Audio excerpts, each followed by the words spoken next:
Think of a perfect white marble statue standing silent and noble. That gleaming image of ancient Greece is a beautiful lie.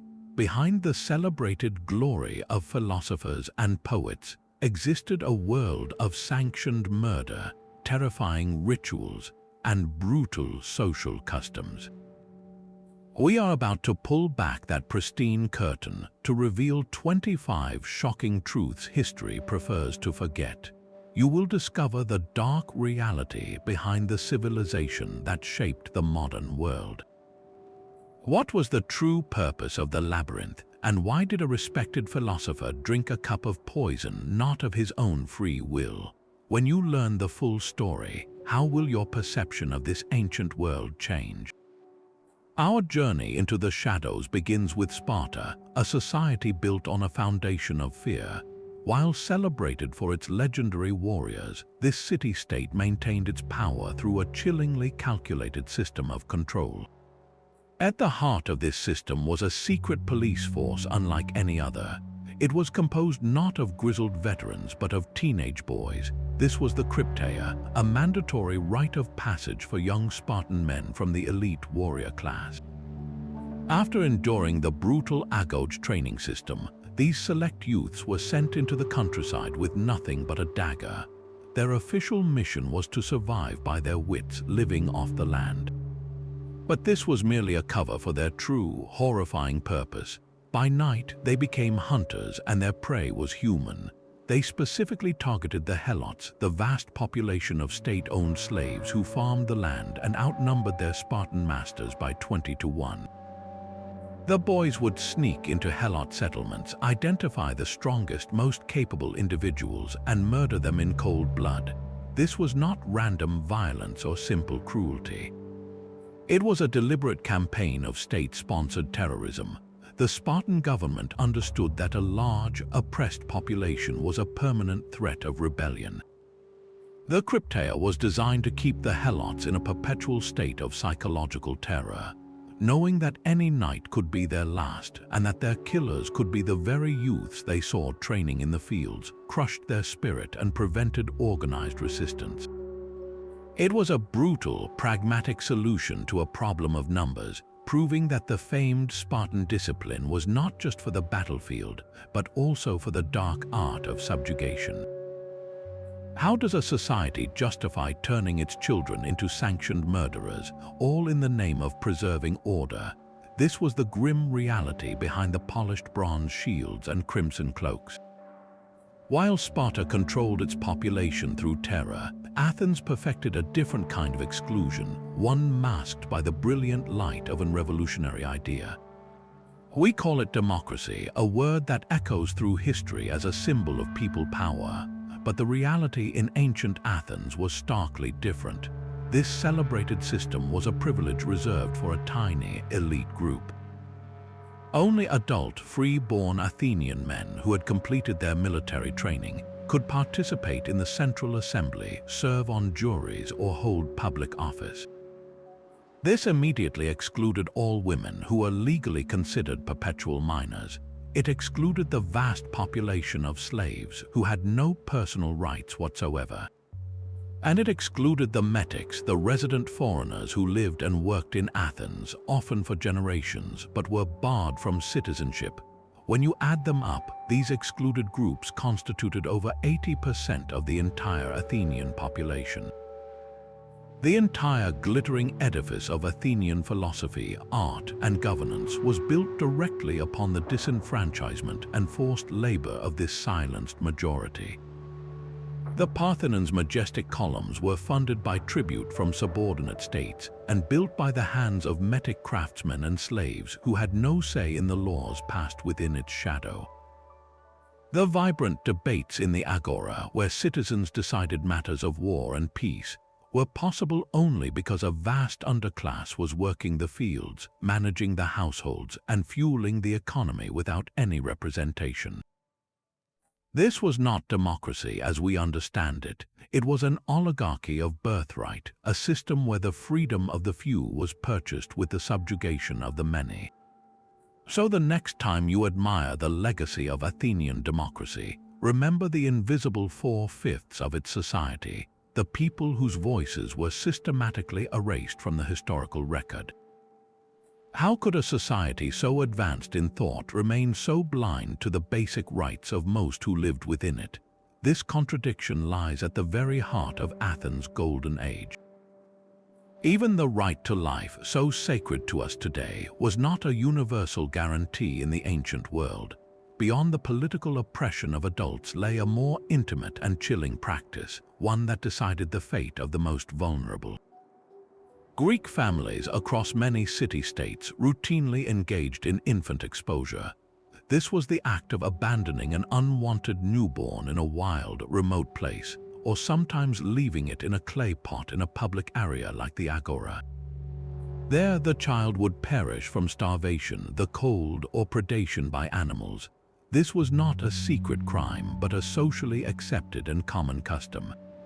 The reasons were often brutally pragmatic. A baby born with a visible physical deformity was seen as a bad omen, a potential drain on the family's resources, or simply unfit for a society that prized physical perfection. An illegitimate child could bring shame upon a household and complicate inheritance.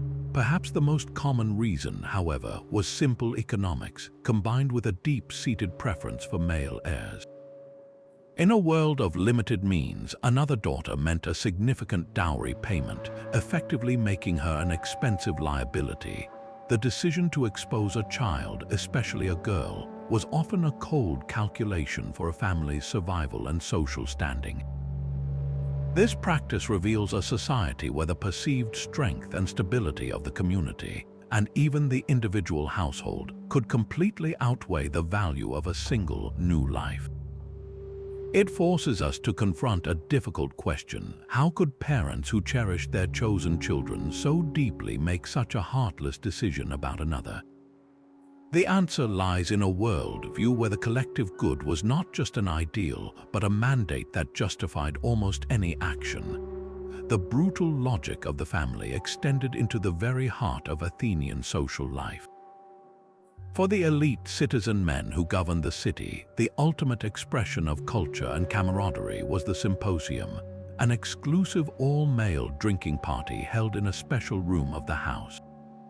Far from the staid intellectual gatherings we might imagine, these events were often raucous, competitive, and deeply revealing of social hierarchies. After the meal, as the wine flowed freely, a game called katobos began. Guests would recline on couches and take turns flicking the last dregs of wine from their cups at a small target, often a bronze disc balanced on a stand in the center of the room.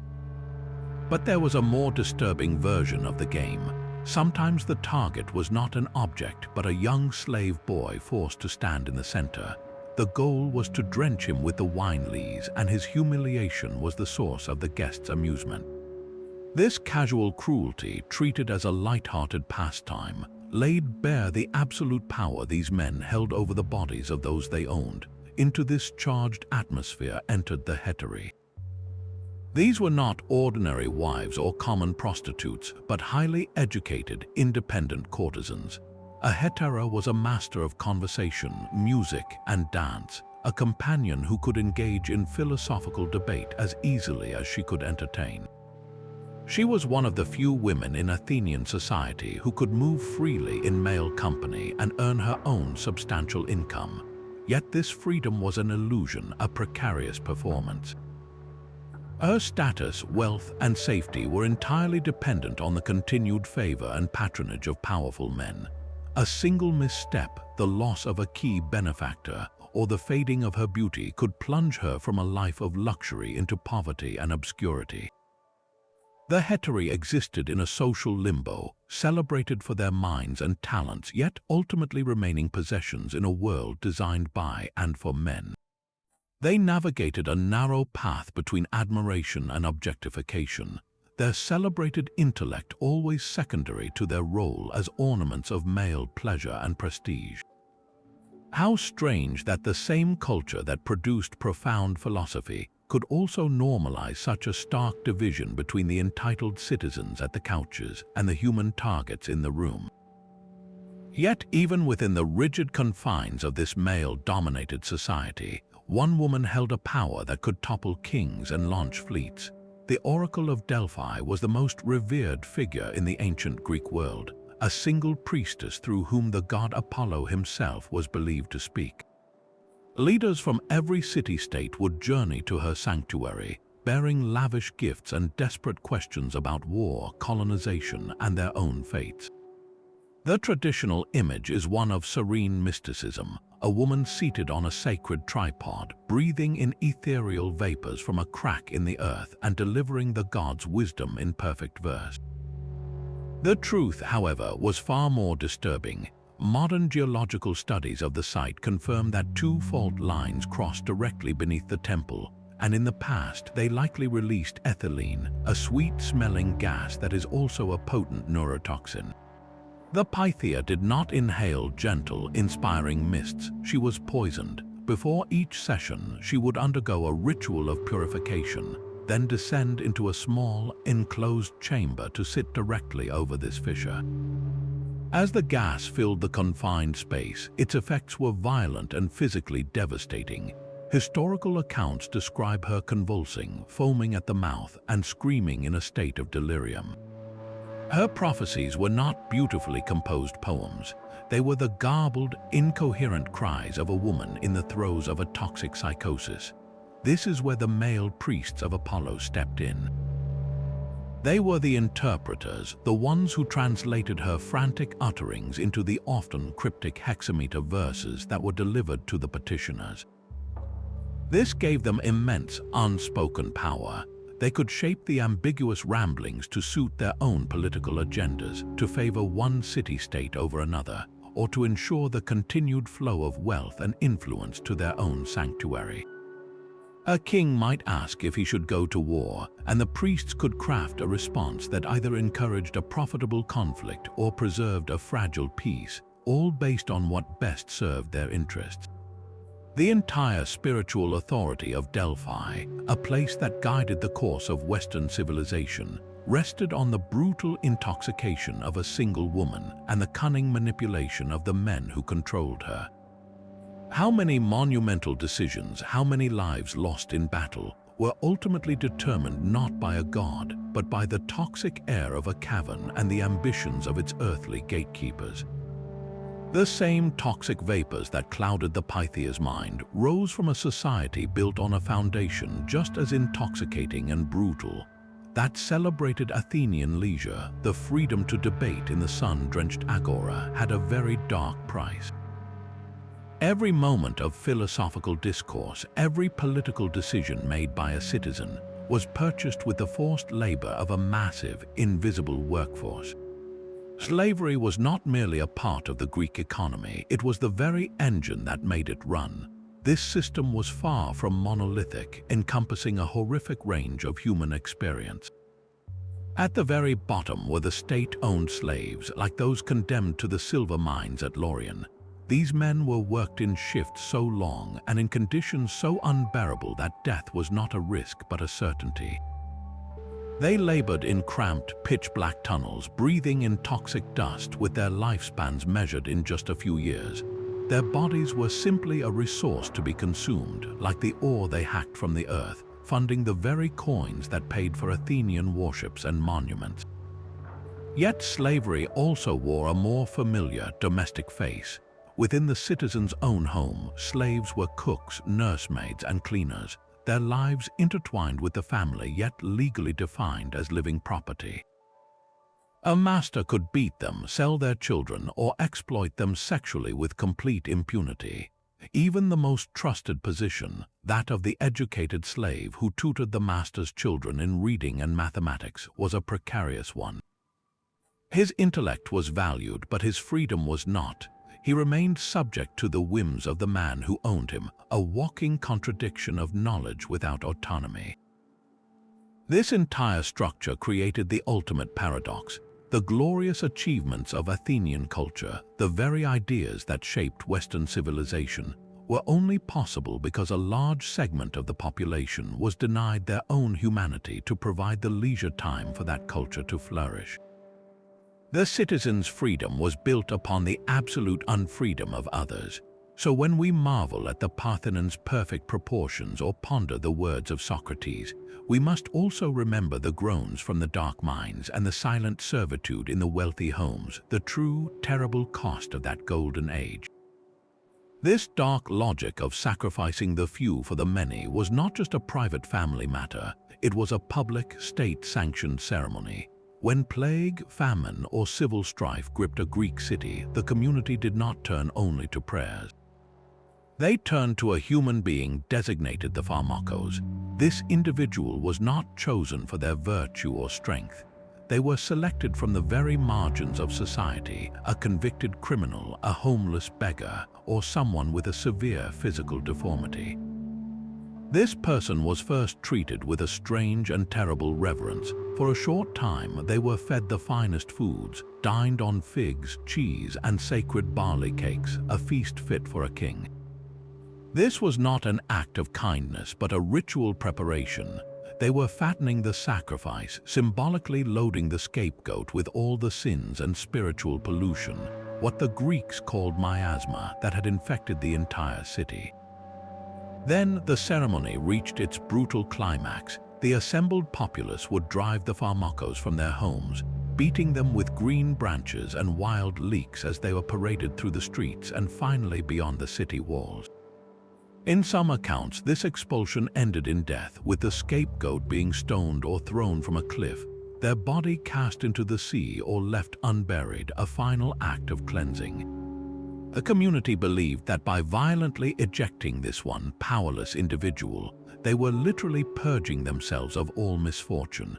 The Pharmakos was a living sponge, soaked with the collective guilt and fear of thousands, then discarded to restore order and divine favor. This ritual exposes a chilling ancient mindset, where the health of the social body was thought to depend on the ritualized abuse and elimination of its most vulnerable members. How far would you go to save your community if you believed one life could buy the salvation of all? The ritual of the Pharmakos reveals how a community could unite in expelling its weakest member, but in Sparta, this brutal principle was applied at the very beginning of life. Their infamous eugenics program started not in the training grounds but in the nursery.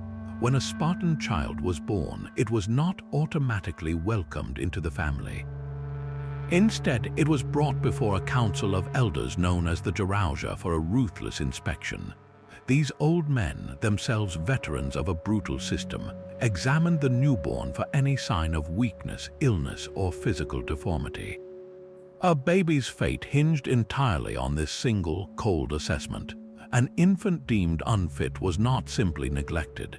It was carried to a specific, dreaded place, a chasm on the slopes of Mount Taygetus known as the Apothete, which translates literally to the place of rejection.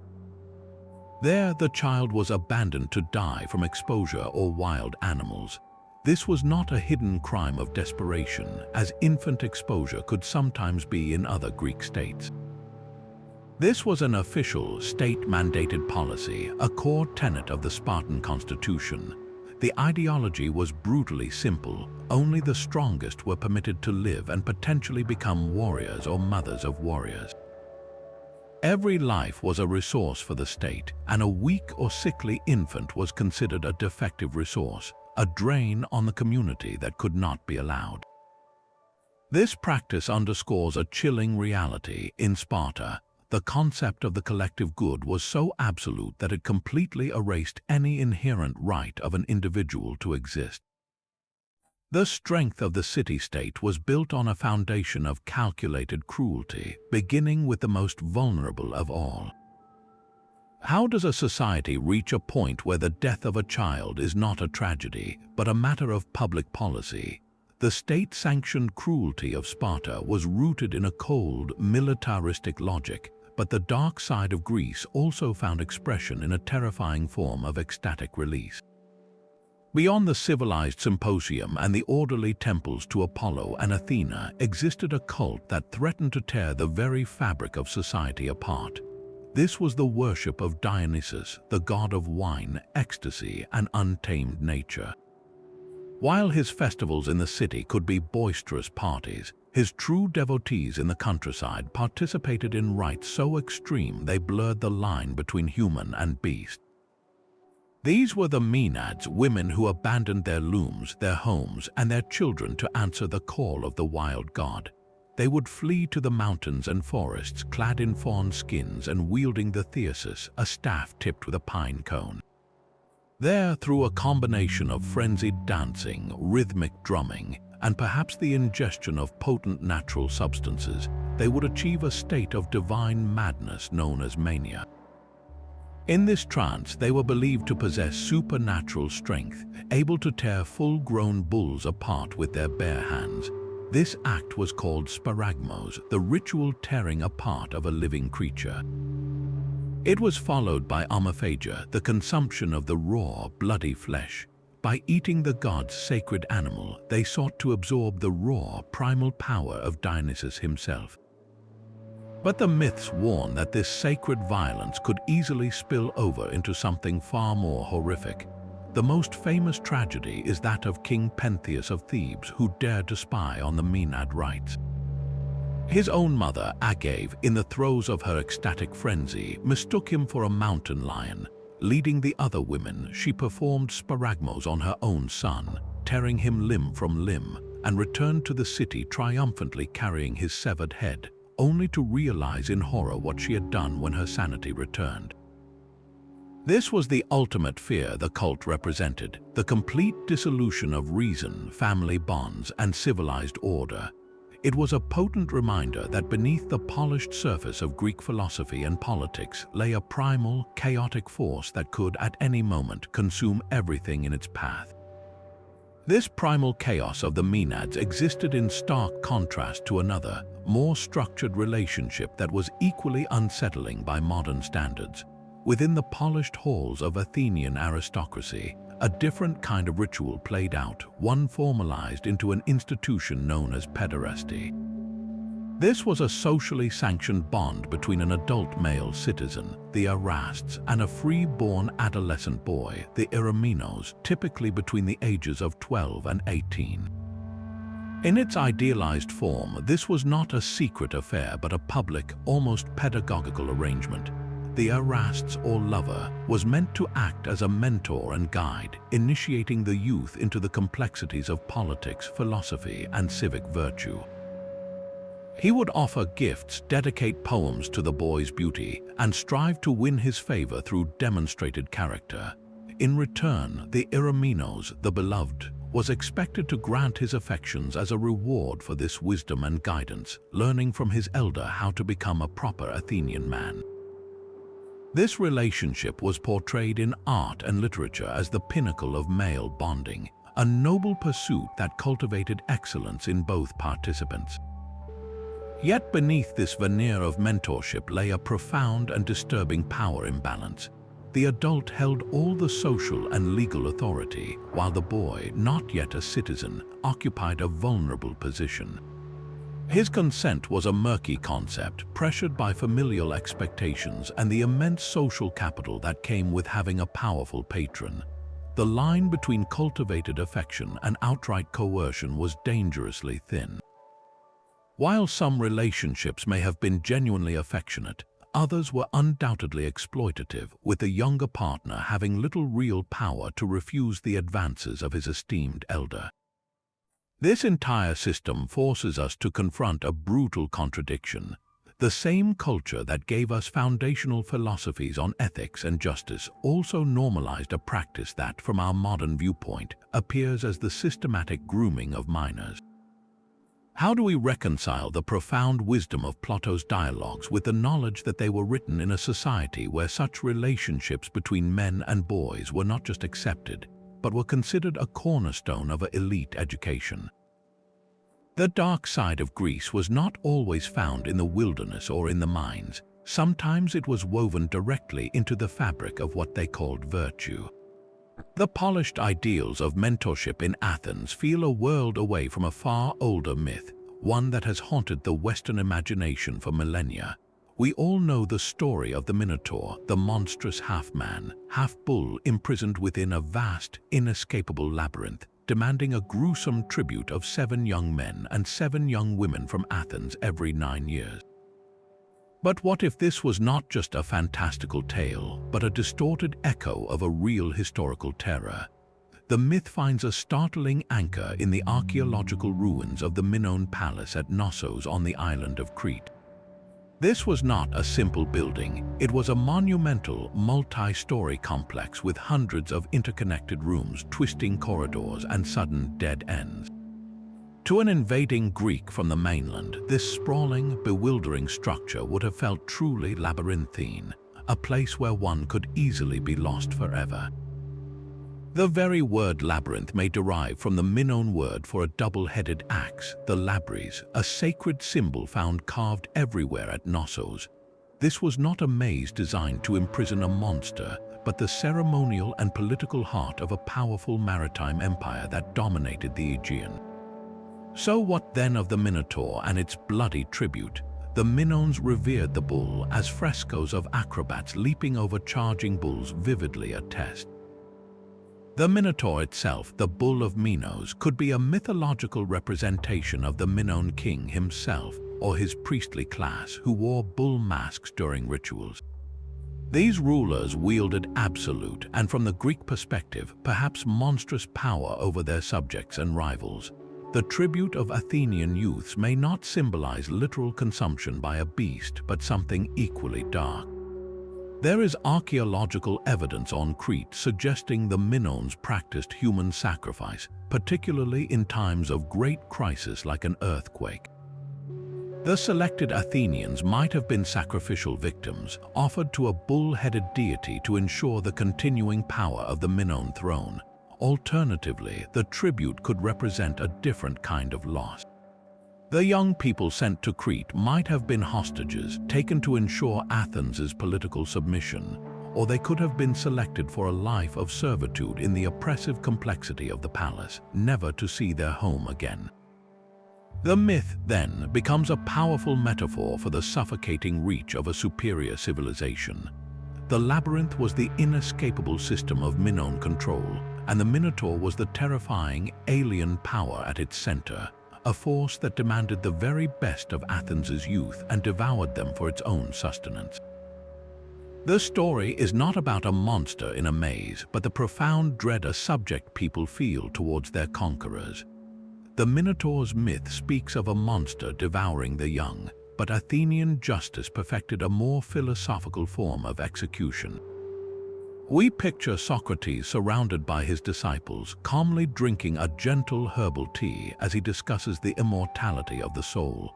This serene image is a profound lie. The reality of his death was a state-mandated poisoning, a gruesome and physically traumatic end.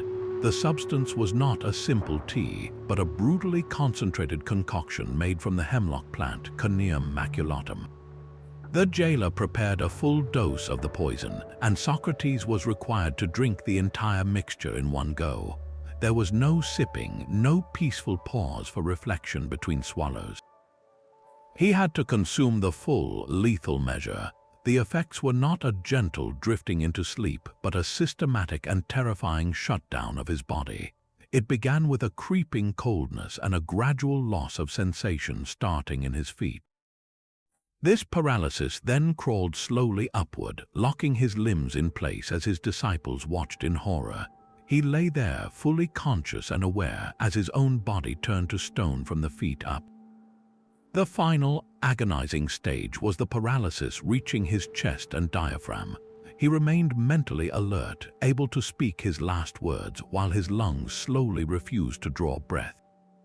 This was death by suffocation while wide awake, a cruel and prolonged ordeal administered by the very state that prided itself on reason and debate. The man who championed the examined life was forced to examine his own body's brutal betrayal.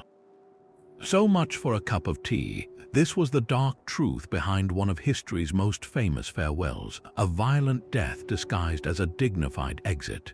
Even the sacred pursuit of athletic glory was born from a river of blood. The Olympic Games, celebrated as a symbol of unity and human achievement, were founded on a brutal necessity. every 4 years, a sacred truce known as the Ekacharia was proclaimed across Greece. Messengers fanned out from Olympia to every warring city-state, declaring a temporary armistice. For the duration of the games and for the travel to and from them, all hostilities were to cease. Athletes and spectators were granted safe passage through even the most hostile territories, their persons considered inviolable under the protection of Zeus himself. This is often remembered as a beautiful, idealistic pause in the endless cycle of Greek warfare, but the origins of this peace were anything but pure. The truce was not created out of a simple desire for harmony. It was a pragmatic, even cynical, invention designed to manage the constant, exhausting warfare that defined relations between the Greek polis. The city-states were locked in near-perpetual conflict over land, trade routes, and prestige. This endless fighting was draining their resources and destabilizing the entire region. The Olympic truce provided a controlled outlet, a sanctioned time and place for this aggressive energy to be released. The games themselves were a ritualized form of combat, a sublimation of the battlefield into the stadium. The Pankration, a vicious mix of boxing and wrestling where everything but eye gouging and biting was allowed, was a fight to the death without the finality of death. The chariot races were spectacularly dangerous displays of wealth and power. Even the foot races mirrored the speed and discipline required of a soldier. For a few short weeks, the Greeks could channel their violent impulses into these symbolic contests, winning glory for their city-state without burning its fields or slaughtering its youth. The truce was a pressure valve, not a peace treaty. It barely concealed the seething tensions that remained just beneath the surface. The athletes competed as representatives of their cities, and a victory was a direct political statement, a proof of superiority that would fuel rivalries long after the wreaths of wild olive were handed out. The spectators cheered not just for individual skill, but for the humiliation of their enemies and the triumph of their own way of life. This temporary suspension of violence was a brilliant manipulation of human nature, allowing war to continue by other means. How fragile must a peace be when it relies on the very aggression it seeks to contain? The Olympic truce offered a temporary illusion of control over human aggression, but the Greeks knew that some threats could not be contained by any treaty. Their world was haunted by invisible dangers, by restless spirits that demanded a different kind of offering. The Athenians lived in constant fear of the dead, particularly those who had died violently without proper burial rites or who had been grievously wronged in life. These were the idola, vengeful ghosts who could not find peace. They were believed to wander the earth as insubstantial, shadowy figures, consumed by a bitter hunger that the living world could no longer satisfy. Their malice was not a vague superstition. It was a tangible force thought to cause nightmares, sickness, and sudden strokes of bad luck that could cripple a family. To protect their homes, every Athenian family participated in a chilling monthly ritual known as the Deipnon, the evening meal. This was not a family dinner, but a supper for the dead. On the last day of the lunar month, as darkness fell, the entire household would venture out. They carried a specific offering, a simple pancake made of flour and water, but this pancake was not served on a plate. It was soaked in the blood of a sacrificial animal, creating a gruesome, blood-saturated cake. This offering was not left at a temple or a shrine. They carried it to a three-way crossroads, a place considered sacred to Hecate, the terrifying goddess of ghosts, magic, and the underworld. There, they would place the bloody pancake on the ground and simply walk away without looking back. They dared not utter a word, for to speak might attract the attention of the very spirits they sought to appease. This ritual was a transaction of pure dread. The family was providing a spectral meal, using the blood to give the formless ghosts a temporary substance and sate their awful hunger. In return, they begged these wandering souls to stay away from their door, to take their misfortune elsewhere. The Deipnon reveals a society that saw the boundary between the living and the dead as dangerously porous. a world where the greatest threats were not always from the swords of enemies, but from the silent, hungry shadows that gathered at every crossroads once a month. Even the blood-soaked rituals for the dead could not compare to the sanctioned violence that played out under the bright sun of Olympia. While the Olympic Games are remembered for their feats of speed and strength, one event stood apart for its sheer, unrestrained brutality: Pankration. This was the ultimate combat sport, a savage fusion of boxing and wrestling where the only rules were no eye gouging and no biting. Everything else was not just permitted, it was celebrated. There were no weight classes, no time limits, and no rounds.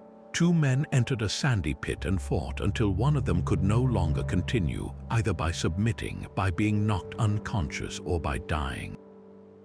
The techniques were devastatingly pragmatic, drawn directly from the battlefield. Fighters would deliberately break fingers, dislocate elbows and shoulders, and apply chokeholds that could render an opponent lifeless in moments. A common and feared maneuver was the ladder hold, where a fighter would climb onto his opponent's back, wrap his legs around the torso, and use one arm to wrench the head back while the other arm applied a stranglehold to the throat. The sound of snapping joints and the sight of men turning purple from suffocation were part of the spectacle. Death was a frequent and accepted outcome. The legendary fighter Athenian became a champion posthumously, winning his crown even as he died. In his final match, caught in a lethal chokehold, he managed to dislocate his opponent's ankle. The other man, in searing pain, tapped out in surrender, but the pressure on Athenian's neck had already killed him. His lifeless body was proclaimed the victor and crowned with the olive wreath. This was not mere sport, it was a ritual of extreme endurance and pain tolerance, a public celebration of the human capacity for violence. The crowd did not flinch from the carnage, they roared their approval. In a society that prized physical perfection and martial prowess above almost all else, the Pankration fighter, covered in sand and blood, pushing his body to its absolute breaking point, was the ultimate embodiment of their values. How did a civilization that gave us philosophy and democracy also produce an entertainment where death was the price of glory? The arena's roar for victorious Pankration fighters echoed a society comfortable with the brutal realities of power, but for those on the losing side of a conflict, the outcome was a different kind of nightmare. When a city fell, its citizens faced a grim and predetermined fate. The men who were not slaughtered outright were often herded together, their identities as soldiers, fathers, and craftsmen instantly erased. They were reduced to a single, terrible classification: war captives destined for the slave markets. The most infamous of these was on the island of Delos, a place so efficient in its human commerce that the Romans boasted the entire market could be cleared in a single day. Thousands of people, ripped from their homes and homelands, would be paraded on a rotating platform for buyers to inspect. They were examined like livestock, their teeth checked, their muscles prodded, their past lives utterly irrelevant. A chalk mark on the foot was the only thing that stood between them and a life of hard labor in a quarry or a slow death in the mines. For women and children, the humiliation was often more intimate and psychologically devastating. A woman of a conquered city, who may have been a respected matron just days before, could find herself sold as a concubine or a domestic servant in the household of her enemy. Her body and her labor were no longer her own.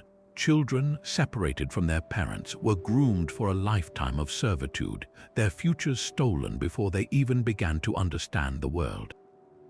This was the true, unspoken cost of Greek warfare, a system where the glory of the victor was purchased with the complete and total destruction of the vanquished. How many lives, how many generations of families were irrevocably shattered to fuel the ambitions of a city-state and stock the homes of its citizens? That same primal chaos the Maenads represented in myth found its most chilling expression not on a mountainside but on the Athenian stage. In his final and most controversial play, the Bacchae, the playwright Euripides confronted his own city with a terrifying mirror. The story centers on King Pentheus of Thebes, a young, arrogant ruler who embodies pure, rigid rationality. He denies the divinity of the new god Dionysus, who has arrived in his city, and he vows to stamp out the ecstatic worship that is captivating the women of Thebes, including his own mother, Agave. Pentheus represents the ordered political state, and he sees the Dionysian rites as a subversive sickness that threatens his control. He attempts to imprison the god and his followers, using logic and force to suppress what he cannot understand. But Dionysus is not a god who can be chained. He is a force of nature, and he effortlessly shatters the king's prisons. He then begins a subtle, psychological seduction of Pentheus, playing on the young man's hidden curiosity and repressed desires. The god convinces him to dress in women's clothing and sneak into the forest to spy on the Maenads, promising him a secret glimpse of their forbidden rites. This is the play's masterstroke, revealing that the rational king is secretly drawn to the very chaos he publicly condemns. In the forest, the Maenads, led by Agave in a divine frenzy, discover the spy. They do not see a king, they see a wild beast. In a horrific climax, they perform the ritual sparagmos, tearing Pentheus limb from limb with their bare hands. Agave, still possessed, triumphantly carries her son's severed head back to the city, boasting of her great hunt, only to realize in a moment of shattering clarity what she has done. The play is a devastating critique of Athenian society's own repressed instincts. It argues that the rigid, male-dominated political order was a fragile veneer, and that denying the wild, irrational, and emotional parts of human nature would only lead to a more violent and explosive return. The Bacchae suggests that true madness is not the ecstasy of the Maenads, but the arrogance of a ruler who believes he can control the fundamental forces of life itself. The play was so disturbing, so critical of the state's foundational ideals, that many scholars believe it contributed to Euripides' decision to leave Athens forever in self-imposed exile. He had written a warning his city was not ready to hear, a prophecy of what happens when civilization tries to build its walls too high, forgetting the wild god waiting just outside the gate. The tragic end of King Pentheus, torn apart by his own mother, reflects a society grappling with forces it could not control. But for an Athenian girl, the lack of control was not a myth, it was her entire life. From the moment of her birth, she entered a world that viewed her with profound disappointment. The practice of infant exposure, while sometimes used for sickly boys, fell disproportionately on girls. A daughter was openly described as a child who must be raised, a heavy and costly obligation. This was not just a matter of sentiment, it was a crushing economic reality. A girl's family was required to provide a substantial dowry, a large payment of cash, property, or goods to the groom's family upon her marriage. This was not a gift, it was a mandatory transaction, and for a modest family, saving for a dowry could mean financial ruin, making a baby girl a literal liability from her first breath. Her survival was often the first and greatest privilege she would ever know. If she was kept, her life was one of near total seclusion. While her brothers were educated in the gymnasium, she remained inside the women's quarters of the home, learning only the domestic skills of weaving and household management. Her entire childhood was a brief prelude to her primary purpose, marriage, and this transition was not a joyful coming of age. A girl was typically married off in her early teens, often at 14 or 15, to a man twice her age, a stranger in his 30s chosen by her father. She was transferred from the authority of one man to another with no say in the matter. For her entire life, she remained a legal minor under the control of a Kyrios, a male guardian, be it her father, husband, or even her own adult son. She could not own property in her own name, initiate a lawsuit, or enter into any significant contract. Her voice held no weight in the political or economic life of the city. Her value was purely functional, to manage the household and, most critically, to produce a male heir. In a civilization that celebrated freedom and debate, the average woman lived a life of silent, sanctioned servitude, her existence defined by the men who owned her legally and the society that deemed her unworthy of a public life. How could a culture so obsessed with ideals of justice and human potential so completely deny both to half of its own people? This silent, domestic confinement for women stood in stark contrast to the secret, desperate acts of those who felt powerless in other ways. For every citizen who felt wronged in love, business, or the law courts, there existed a dark and accessible form of supernatural revenge.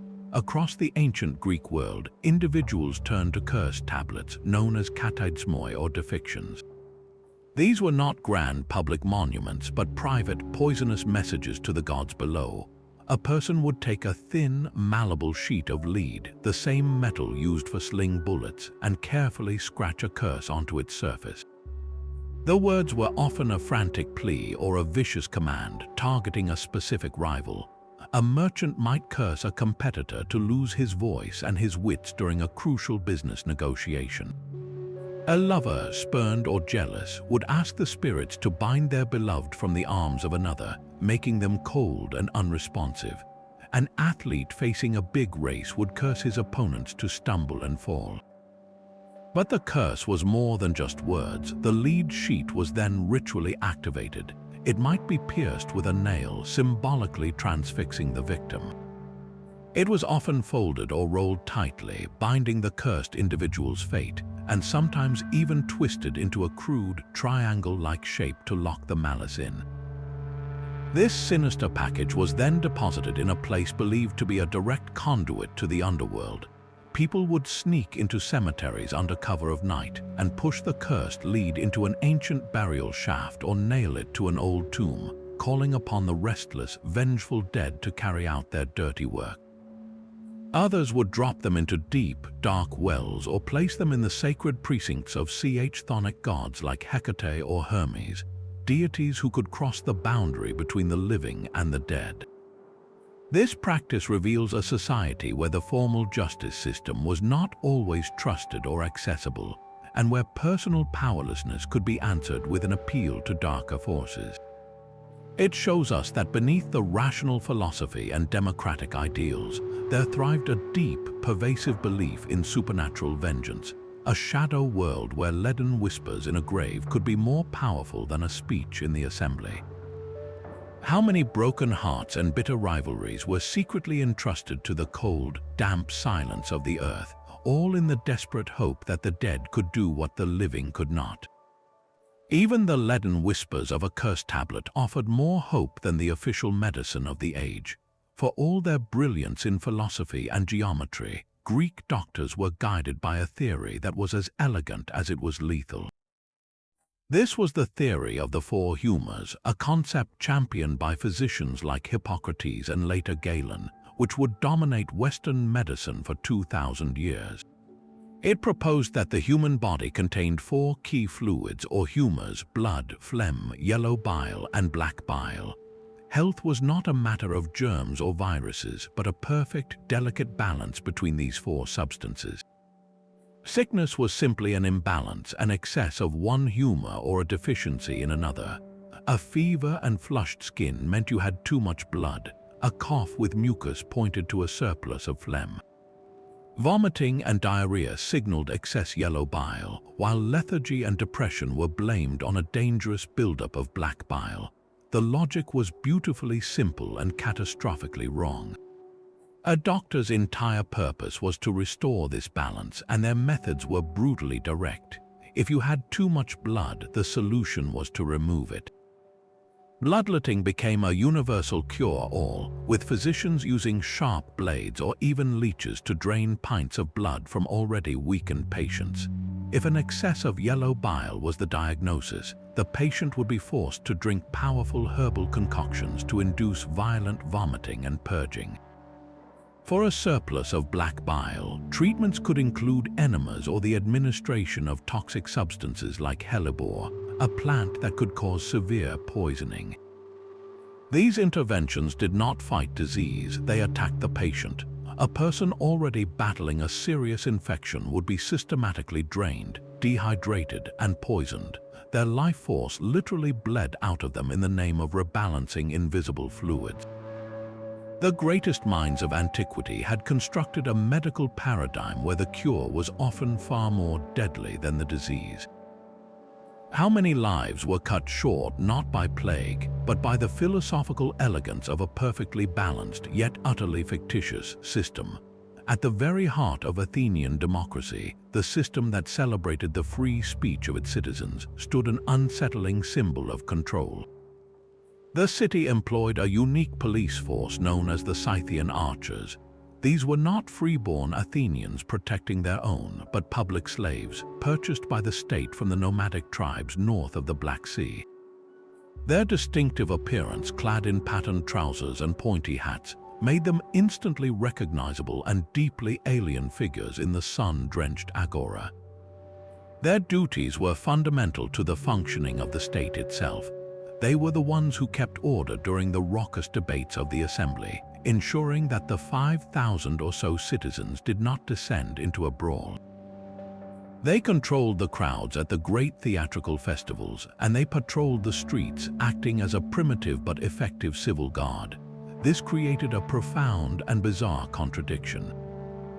The free male citizens, who proudly held the power to vote for war or to ostracize a fellow citizen, were being policed, and their famed democracy was being physically upheld by men who possessed no rights whatsoever.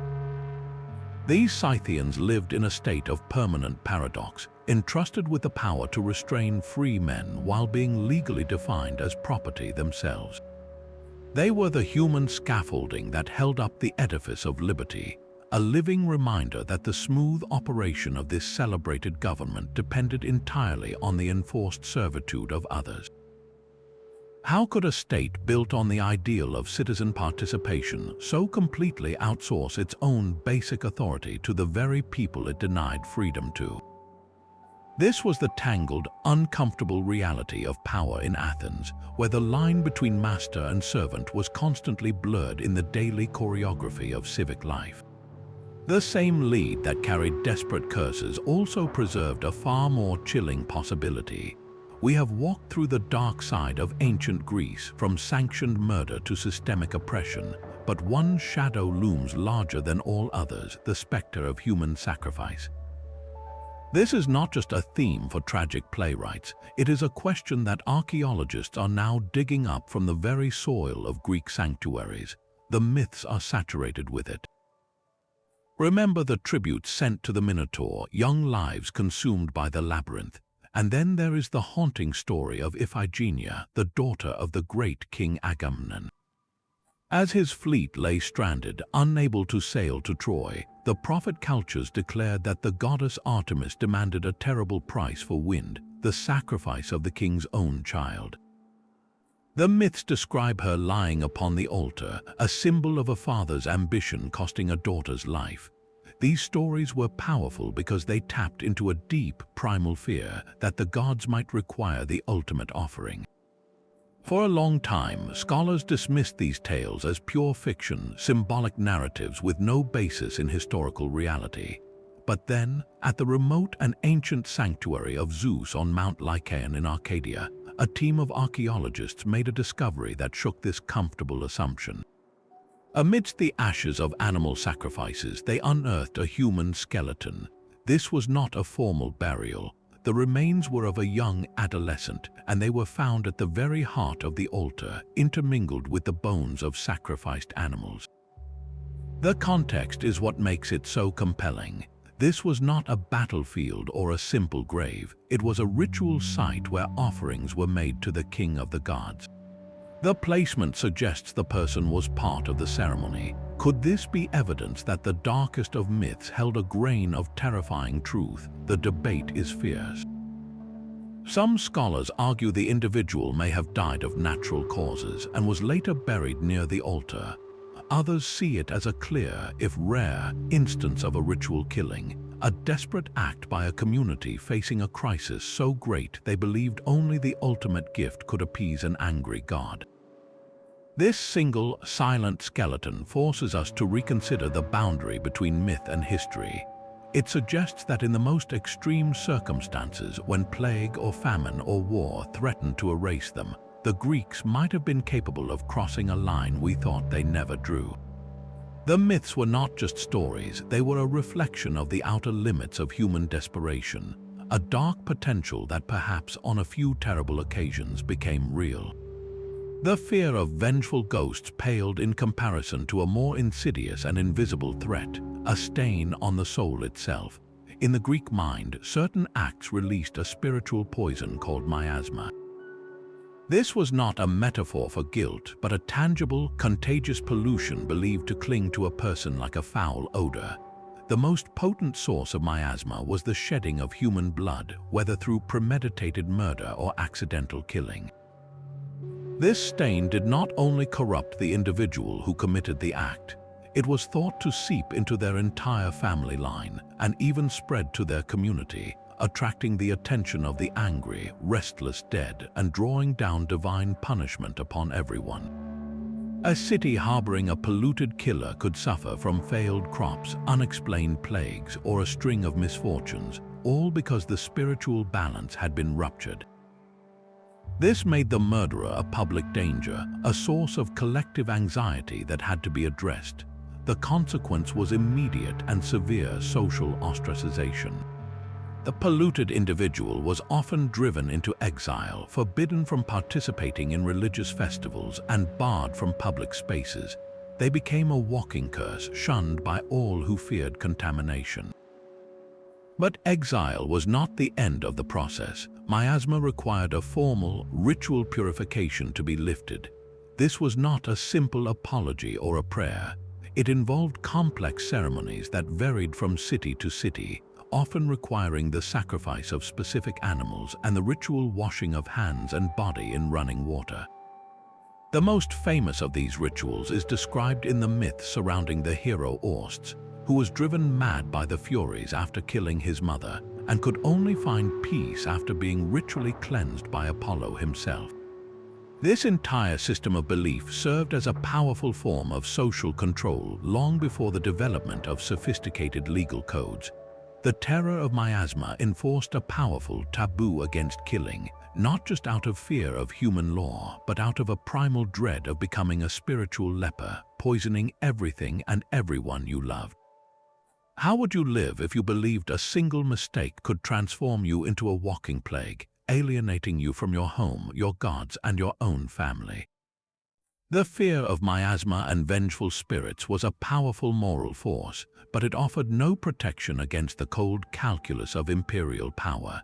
In the 16th year of the brutal Peloponnesian War, the Athenian fleet sailed for the small, neutral island of Melos. The Melians had done nothing to provoke Athens. They were not allies of Sparta, nor had they committed any act of aggression. Their only crime was their desire to remain free and independent. The Athenians, their confidence at a peak, presented the Melian leadership with a simple, horrifying ultimatum: surrender and pay tribute to join the Athenian Empire or face total annihilation. The Melians, clinging to their hope for justice and the protection of the gods, chose to argue their case. What followed was not a negotiation, but a chilling lesson in realpolitik, immortalized by the historian Thucydides. The Athenian generals dismissed appeals to fairness and divine intervention. They stated their position with brutal clarity. The strong do what they can, they declared, and the weak suffer what they must. For Athens, this was not cruelty for its own sake, but the naked logic of empire. Allowing a small, neutral state to exist outside their control was seen as a sign of weakness, an invitation for other subject states to rebel. Melos had to be made an example. When the Melians bravely refused to surrender their centuries of freedom, the Athenians laid siege to their city. After several months, Melos fell. The victorious Athenians then carried out their threat with systematic precision. They gathered every adult male citizen of Melos and put them to death. They then rounded up every woman and every child and sold them into slavery, erasing families and an entire community in a single, calculated act. To ensure the island's complete subjugation, Athens then sent out its own colonists to occupy the now empty land. The entire civilization of Milos was extinguished, not in a fit of passion, but as a deliberate policy. This was the dark heart of Athenian democracy in action abroad, a stark reminder that the same city that nurtured philosophy and art could also coldly orchestrate the complete destruction of a peaceful people for no other reason than they could. The glowing legacy of Periclean Athens was built not only on the labor of slaves at home, but on the ashes of innocent islands like Milos. How do we reconcile the beauty of the Parthenon with the screams that echoed from that silent island? The brilliant flame of Alexander the Great's conquest casts a long and troubling shadow. We remember the undefeated general, the student of Aristotle, the man who forged an empire stretching from Greece to India. But the very ambition that drove him to the ends of the known world also curdled into a deep and destructive paranoia. This was a man who could not tolerate even the slightest challenge, especially from those closest to him. His lifelong friend and cavalry commander, Cleitus the Black, learned this in the most brutal way. During a drunken banquet, Cleitus dared to criticize Alexander's growing taste for Persian customs, and more dangerously, to suggest that Alexander's achievements paled next to those of his father, Philip. Enraged, Alexander snatched a spear from a guard and ran Cleitus through, killing the man who had once saved his life in battle. This was not a calculated political move. It was the raw, unfiltered outburst of a man who could no longer distinguish between dissent and treason. The murder was followed by a fit of suicidal remorse, but the damage was done. The message was clear: no one was safe, not even a brother in arms. To secure his power, Alexander's ruthlessness extended beyond impulsive rage into cold, premeditated terror. His most trusted senior general, the aged Parmenion, had served his family for decades and was a bedrock of the campaign. But when Parmenion's son was falsely implicated in a plot against Alexander, the king knew the father would seek vengeance. He could not risk the loyalty of the entire army shifting to a grieving Parmenion, so Alexander sent orders for the old general's assassination. A swift and merciless strike that eliminated a potential threat without a trial or a moment's hesitation. This was the dark logic of Alexander's empire, where past service meant nothing in the face of present suspicion. This pattern of absolute control was established long before, at the very start of his reign.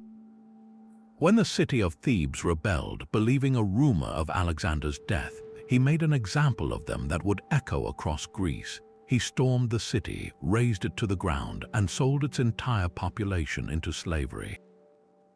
This was not merely a military necessity, it was a calculated act of psychological warfare designed to terrify every other Greek city into submission. The destruction of Thebes was a promise: cross me, and you and your civilization will be erased from the earth. Perhaps the most telling act of his later career was the mass marriage at Susa.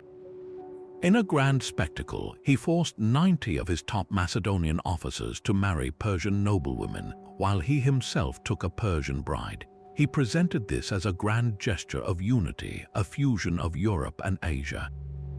But for the Macedonian officers, it was a form of forced cultural assimilation. They were commanded to repudiate their own wives and traditions to bind the conquered elites to Alexander's new world order. It was a move that alienated his veteran army, the very men who had won him his empire, because they saw it for what it was: not unity, but the absolute imposition of one man's will. The genius who spread Greek culture across the globe was, in his final years, a tyrant increasingly isolated by his own power, drunk on glory and suspicion in equal measure. His story forces us to ask, at what point does boundless ambition become a sickness that devours everything, even the loyalty of friends and the soul of a conqueror? That same paranoia which felled his closest friends eventually crashed against the unyielding will of his own army. After years of relentless marching, countless battles, and the unimaginable stress of campaigning in alien lands, Alexander's veterans reached their breaking point on the banks of the Hyphosis River in India.